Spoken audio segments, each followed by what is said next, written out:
mhlambe iyiphi ingcindezi oke wahlangana nayo njengoba ucula umaskandi nje mhlambe siyazi ukuthi okay iyiphi ingcindezi wake wahlangana nayo njengoba wadlula kanjani futhi kusona leso simo ngoba ngiyazi ukuthi kukhona ngasekhaya amacika lalele afisayo ukuba njengolindo kuhle nje kanje. Uyabona wesizwami incindezi enkulu esibhekana nayo thina abaculi kakhulukazi singaqala ngasamagidangoma ngoba lemculweni engathi ungaqala ube igidangoma lo mculo othize mhlambe bese yadlula emhlabeni noma mhlambe aphuphe bese ke uyathatha serious.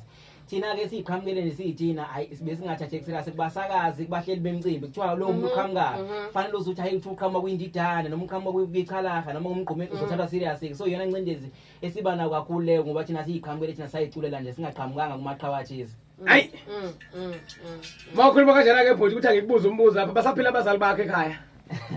Hayi bukhona isikhona isithole sami Mkhize singizala uMamkhize khona ubaba bakhona impela nje umlobokazi wendiya. Wena uthathile.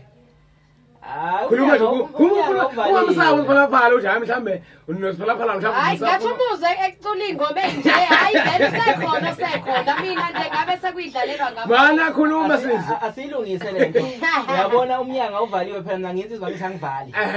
Indoda akazi yavala indoda. Mina nje umnyango uvuliwe nje. Mana ukaze wahle awuhlela umndeni wena. Indoda ayuhlela umndeni. Insizwa nje.